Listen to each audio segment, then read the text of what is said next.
आज के लिए विज्ञान भैरव तंत्र का ध्यान सूत्र है। शिव कहते हैं,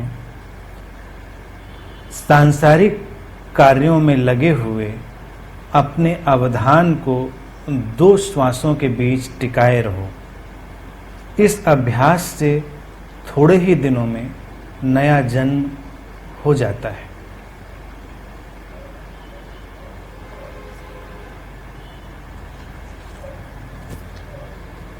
बहुत ही सरल विधि और बहुत ही क्रांतिकारी विधि,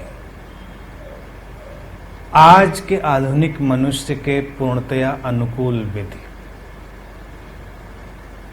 कि सांसारिक कामों को करते हुए अपने ध्यान को दोनों सांसों के मध्य बनाए रखो और इस प्रक्रिया से कुछ ही दिनों में नया जन्म होगा।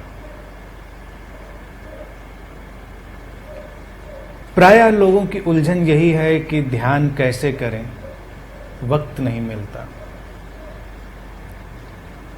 ध्यान का समय से कोई रिश्ता है भी नहीं। ध्यान एक ऐसी गहरी समझ है जिसे एक बार समझ लेने के बाद हम किसी भी उपाय से अपने जीवन में शामिल कर सकते हैं। लोगों को अक्सर एक आध घंटा ध्यान में बैठने का समय नहीं मिल पाता। एक आध घंटा समय मिलना लग्जरी है। अब तुम्हारे पास लग्जरी है तो उसमें भी कोई विरोध नहीं है, तुम अपनी लग्जरी एंजॉय कर सकते हो। एक आध घंटे 2 घंटे तुम ध्यान में बैठ सकते हो, लेकिन तुम्हारे पास इतना वक्त निकलने की सुविधा नहीं है। तब तुम क्या करोगे? आम तौर से तब तुम्हें लगेगा कि मैं तो ध्यान में नहीं जा सकता, ध्यान मेरे लिए नहीं है। शिव इतने पहले आज के मन के अनुकूल ध्यान विधि दे रहे हैं। इसीलिए विज्ञान भैरव तंत्र अपने आप में अद्भुत है कि इसमें भविष्य को दृष्टि में रखते हुए भी बहुत सारी ध्यान विधियां दी गई हैं। कुछ विधियां अतीत के मनुष्य के अनुकूल थीं, कुछ आज के मनुष्य के अनुकूल हैं। आगे आगे जब हम विधियों में चलेंगे तो कुछ विधियां अभी भी ऐसी उसमें हैं जिसके लिए मनुष्यता अभी तैयार नहीं है।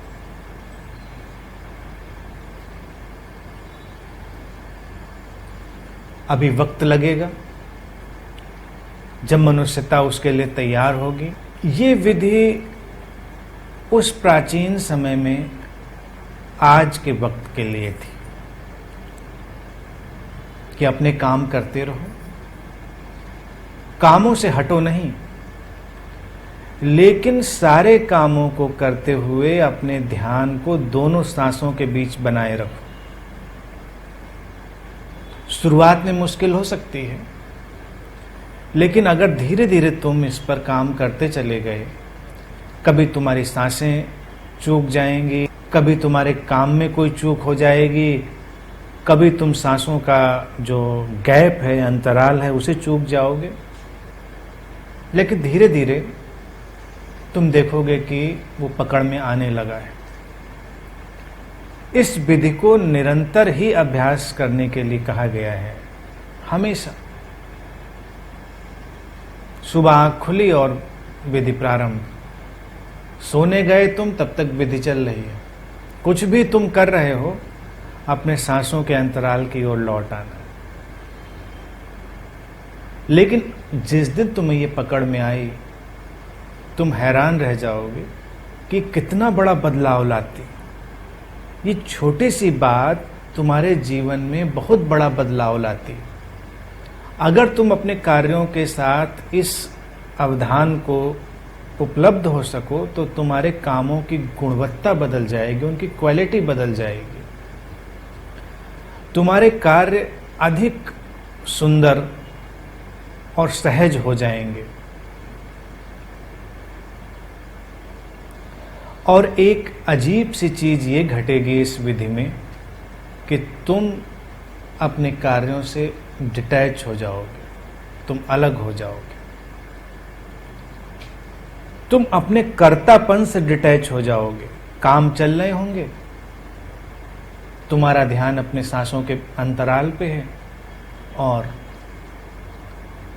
तुम कार्यों को वैसे ही होता हुआ देखोगे जैसे कोई और देख रहा हो।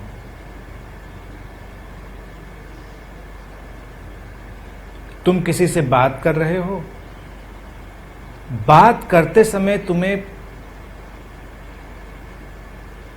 परेशानी हो सकती है, प्रसन्नता हो सकती है, खिन्नता हो सकती है, सकारात्मक और नकारात्मक सारे भाव तुम्हें पकड़ सकते हैं, क्योंकि तब तुम सामने वाले की बात में पूरी तरह शामिल हो जाते हो, तुम आइडेंटिफाइड हो जाते हो, तादाद में पैदा कर लेते हो तुम।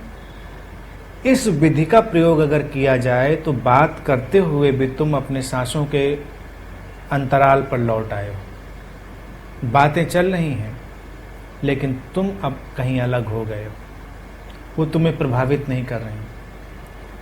तुम्हारे अंदर एक अलग केंद्र बन गया है, तुम्हारे अंदर एक अलग सेंटर टूट गया है और तुम सारी चीजों से अलग अपना व्यवहार कर पाओगे। और ये विधि बहुत ही प्रभावशाली बन जाती है दैनिक जीवन की समस्याओं को सामना करने में। आमतौर से लोगों को यही बात सताती है कि ध्यान करते हैं तब तो बहुत अच्छा लगता है, लेकिन जब दैनिक जीवन का सामना करेंगे तब तो ध्यान में अर्जित की हुई शांति तुम्हारी ऐसा लगता है कि बिखर रही है। थोड़ी सी असामान्यता तुम्हें विचलित कर देती है, तुम्हारे स्वास्थ्य में थोड़ा उतार चढ़ाव है, तुम्हारी परिस्थितियों में थोड़ा उतार चढ़ाव है और तुम विचलित हो जाते हो। लेकिन अगर तुमने अपने ध्यान को सांसों के अंतराल पर बनाए रखा है, तुम शरीर और मन से अलग दृष्टा की तरह उसे देख सकते हो। शिव तो इतनी बात कहकर चुप हो जा रहे हैं, लेकिन इसमें सारे रहस्य छुपे हैं। जैसे ही तुम दृष्टा बनते हो, तुम्हारे अंदर चमत्कारिक शक्तियां जागृत होती हैं।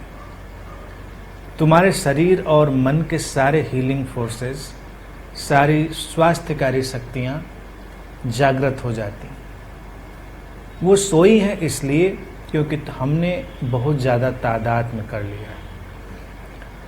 तुम देखो कि तुम थकते भी तभी ज़्यादा हो जब तुम किसी कार्य से अपने को बहुत ज़्यादा इन्वॉल्व कर लेते हो।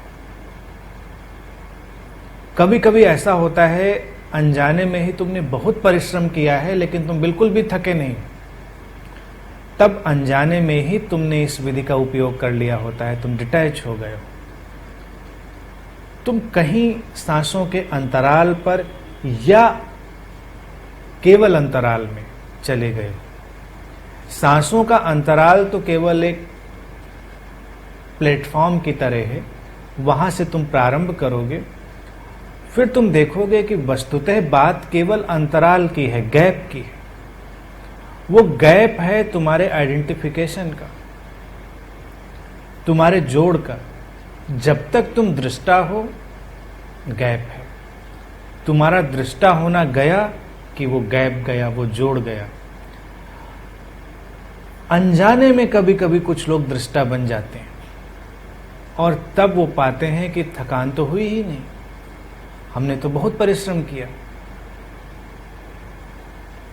तुम अगर कुछ सोचने ही लग जाओ, कुछ चिंतन मनन करने लग जाओ, तब भी तुम्हारी बहुत ऊर्जा नष्ट हो जाती है, तुम थक जाते हो, क्योंकि तुम अपने विचारों से जोड़ पैदा कर लेते हो। तुम ये मानने लगते हो कि तुम सोच रहे हो। जैसे ही तुम ये मानने लगते हो कि तुम सोच रहे हो, तुम्हारा शरीर मन अशांत, अस्थिर, व्यग्र और ऊर्जाहीन होने लगता है। लेकिन अगर तुम देखो कि विचारों का एक प्रवाह तुम्हारे भीतर है, हो सकता है तुम किसी समस्या के समाधान पर ही चिंतन कर रहे हो, समस्या तुम्हारी है ऐसा नहीं है, समस्या इस क्षण है और समाधान भी उस समस्या से निकलेगा, लेकिन तब बस तुम उसे देख रहे हो, विचारों को गति करने दे रहे हो। उस क्षण विचार बड़ी स्वतंत्रता से गति करते हैं और समाधान को जल्दी ही तुम्हारे सामने लेकर आते हैं। क्योंकि तुमने विचारों से कोई तादाद नहीं बिठाया है तो तुम अलग बने रहे हो।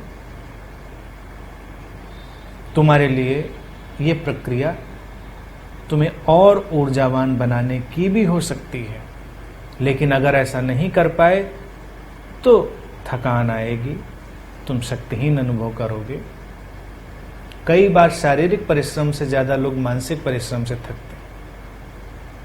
किसी चिंता में लग जाएं तो 10-15 मिनट में ही वो बिल्कुल शक्तिहीन हो सकते हैं। अब किसी समस्या के बीच ही खड़े हो तो तुरंत अपने सांसों के अंतराल पर लौटने की कोशिश करो। तुम कहोगे कि मुश्किल है, शिव कब कह रहे हैं कि बहुत आसान है? मैं कह रहा हूं आसान है, लेकिन हर चीज आसान हो जाती है थोड़े अभ्यास के बाद। तुम कार चलाना सीखते हो, शुरुआत में कठिन ही होता है, लेकिन जब तुम सीख लेते हो तब आसान हो जाता है। तुम पीछे लौट कर देखो, जब तुमने चलना सीखा था कितनी मुश्किल थी, कितना संघर्ष किया था तुमने चलने के लिए। जब चल गए तो आसान हो गया। तो आसान विधियां इस अर्थ में ही होती हैं। आसान का मतलब कभी ये मत समझना कि हम प्रयोग ही नहीं करेंगे और आसान हो जाएंगे। बस आज सुना, घर लौटे, एक आध बार देखा सांसों के गैप को, पकड़ में नहीं आया तो हमने बस निष्कर्ष बना लिया कि ये नहीं हो सकता। तुम्हारी कंडीशनिंग है, टूटने में वक्त लेती है। महीने 2 महीने में भी वो कंडीशनिंग टूट गई तो सौभाग्यशाली हो। कभी कभी तो इस जीवन में ही टूट गई तो सौभाग्यशाली हो। आम व्यक्ति की तो पूरे जीवन में ही नहीं टूटती कंडीशनिंग। वो आइडेंटिफिकेशन, वो तादात्म्यकरण, वो अपने आप को हर चीज में शामिल रखना, ज्यादातर तो लोग इसी चक्र में आते हैं, इसी चक्र में विदा हो जाते हैं, कभी ही नहीं टूटते। तो तुमसे मेरा कहना है कि जल्दबाजी मत करना। एक आध दिन में निष्कर्ष मत बना लेना कि नहीं ऐसा नहीं हो पा रहा। होगा, जिस दिन होगा उस दिन एक्सप्लोजन होगा, विस्फोट होगा। उसी को शिव कहते हैं नया जन्म। अगर वो बड़ी सामान्य सी बात होती तो वो नया जन्म नहीं कहते, वो कहते अच्छा अनुभव करोगे। वो कहते कि अगर कामों के बीच तुम अपने अवधान को सांसों के बीच टिकाए रह सके तो तुम अच्छा अनुभव करोगे। नहीं, ये बहुत गहरी बात है। तुम बदल ही जाओगे पूरी तरह, इसीलिए वो कह रहे हैं कि नया जन्म होगा। तुम जैसे थे वैसे नहीं रह जाओगे। एक तुम्हारा ढंग था हर चीज से तादात्म्य स्थापित करके चलने का, और अब दूसरा ढंग निर्मित होगा, तादात्म्य को हटाकर दृष्टा होकर जीवन को देखने का ढंग। और यही विधि तुम्हारे पूरे जीवन को एक नाटक जैसा बना देती है, एक लीला जैसा बना देती है।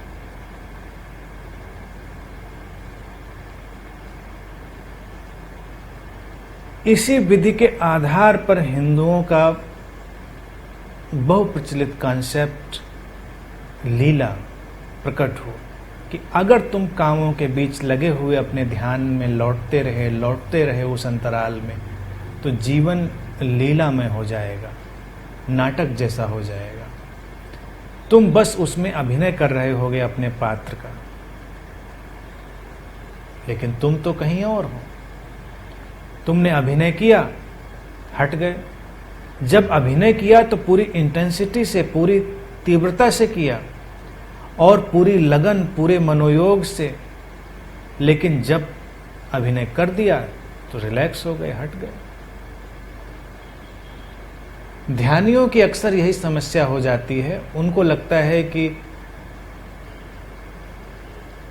ध्यान के वक्त तो अपनी मुद्रा शांति सब साध लेते हैं, लेकिन काम तो उस मुद्रा में नहीं होते, काम तो उस शांति की भंगिमा में नहीं होते। तब क्या करें? तो उनको लगता है कि लग रहा है ये ध्यान की बात ठीक नहीं है।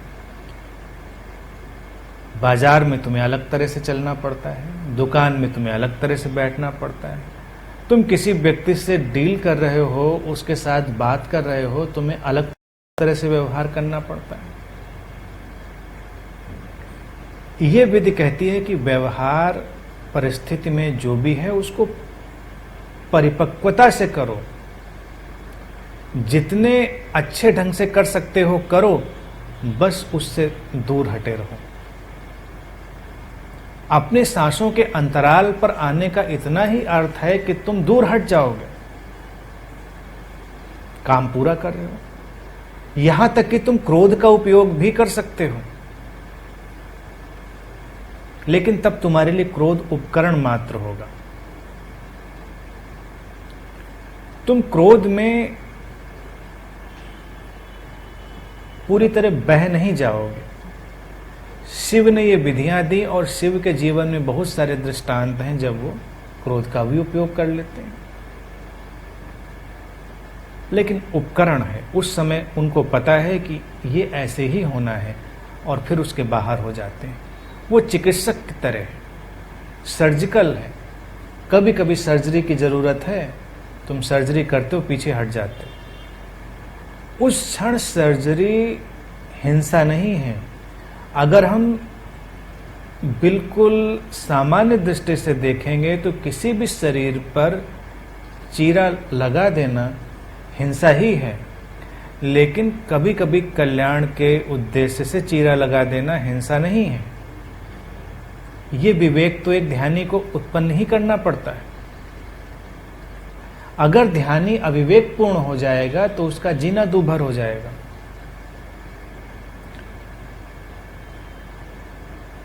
इस विधि को जब तक तुम प्रयोग करते रहोगे, तुम्हारे लिए सारे व्यवहारिक रास्ते खुल जाएंगे। तुम्हारे लिए कोई अड़चन उलझन पैदा ही नहीं होगी।